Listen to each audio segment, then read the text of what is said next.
সামনে বোঝা যাবে ভালো। আর আমি এটা রেনের একটা ব্লুম পারফিউম ইউজ করছি। পারফিউম ইউজ করাটা বেটার আমি মনে করি বডি স্প্রে থেকে। বডি স্প্রে ইউজ করা যাবে। তারপর আমি এখানে কমপ্লিট রেডি। তো এখানে আমি দেখলাম যে আমার সাদা ব্যাগটা বেশি ম্যাচ করছে, তাই সাদা ব্যাগটাই নিয়ে নিলাম। তারপর আমি কোথায় যাব সেটা বলছি। আমি যাব হলো ফালাকাটা টু বীরপাড়া। ফালাকাটা থেকে বীরপাড়ায় যাবো। ফালাকাটায় কিছু কাজ আছে। তো সেখান থেকে আমি বীরপাড়া যাব। তো চলো তোমরা আমার সাথে দেখো কি কি শপিং করি। আর কি কি শপিং করি এটা একটা আলাদা ভিডিওতে দেখাবো। তো আমাদের বেরোনোর কথা ছিল অনেক সকাল সকাল, কিন্তু অনেকটা লেট হয়ে গেছে কারণ আকাশটা এত খারাপ করছিল আর বৃষ্টিও ছিল, যার জন্য আমার বেরোতে বেরোতে লেট হয়ে গেলো। তো আমরা এখন গোসাইহাট থেকে যাবো মাথাভাঙ্গা, সরি সিতাইমোড় যাবো। সিতাইমোড় থেকে তারপর যাবো ফালাকাটার গাড়িতে উঠবো।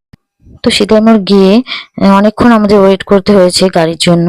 তো তোমরা দেখতে পাচ্ছ আমার স্কিনটাতে একটু মেকআপ বলতে কিচ্ছু নেই। আমি এতক্ষণ যে বৃষ্টি ছিল এত, তারপরেও যে এত ঘেমেছি মানে